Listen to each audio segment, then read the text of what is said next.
ఆంధ్రప్రదేశ్ రాష్ట్ర గృహ నిర్మాణ సంస్థ ఎన్టీఆర్ జిల్లా సమీక్ష సమావేశంలో మంత్రి పార్థసారథి, ఎంపీ కేశినేని శివనాథ్ పాల్గొన్నారు.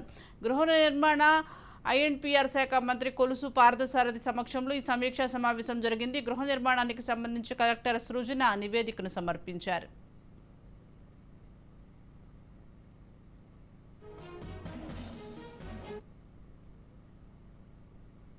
ఆర్థిక సహాయం చేయలేని పరిస్థితి వస్తుంది కాబట్టి ఆల్రెడీ శాంక్షన్ అయిన కంప్లీట్ చేయాలని లక్ష్యంతో పనిచేస్తాం. దాంట్లో భాగంగా డిస్ట్రిక్ట్ వైజ్ రివ్యూ చేసుకుంటూ ఆ టార్గెట్స్ ఎంతవరకు వచ్చినాయి, ఏమిటి, గోడౌన్స్ కూడా వెళ్ళి సో దాంట్లో భాగంగా ఈ రోజు కంకిపాడు యూనిట్ గోడౌన్ ఉందో ఆ గోడౌన్ వెరిఫై చేస్తాం. అదేవిధంగా ఎమ్మెల్యే గారు కూడా చాలా తప్పకుండా వాటిని పరిగణించారు. కొంతమంది మిత్రులు మరి ఎన్టీఆర్ జిల్లాకు సంబంధించిన బిఎంసి ఇల్లు ఏదైతే ఉన్నాయో క్వాలిటీ బాగోలేదని చెప్పారు. మరి క్వాలిటీ మీద ఇప్పటికీ మన ప్రభుత్వం రాగానే ఈ రాష్ట్ర వ్యాప్తంగా కూడా ఈ క్వాలిటీ మీద ఎంక్వైరీ చేయమని చెప్పేసి కేంద్ర ప్రభుత్వ సంస్థకి క్వాలిటీ ఇన్స్పెక్షన్ విజిలెన్స్ అన్ని చేయమని చెప్పేసి మరి ఆల్రెడీ చేశాం. ఇప్పుడు పర్టికులర్గా చెప్పారు కాబట్టి దాని మీద కూడా మరి ఎండీ గారు తీసుకుని ప్రత్యేకమైన ఎంక్వైరీ కూడా చేయడం జరుగుతుంది. 100% గత ప్రభుత్వం చాలాసార్లు అనుకుంటా ఉన్నాం.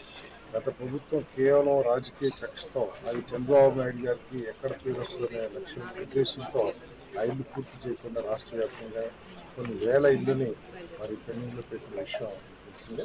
అంటే వర్కో కానీ లేకపోతే ఇంకా వేరే కేంద్ర ప్రభుత్వ సంస్థలతో ఆర్థిక సహాయం తీసుకోవడానికి మరి వాటిని మాత్రం ఈ సంవత్సరం హ్యాండ్ ఓవర్ చేయాలనే లక్ష్యంతో ఈ ప్రభుత్వం పనిచేస్తుంది.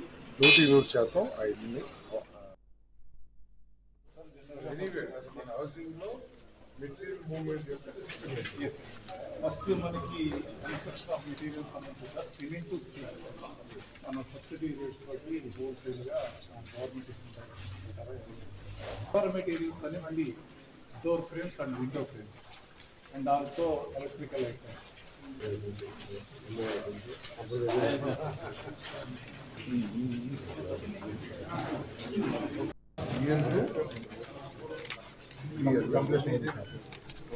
కంప్లీటెడ్ ఎమ్మెల్యే ఆపరేషన్ ఎక్కువ తర్వాత మరి ఇక్కడ హౌసింగ్ లో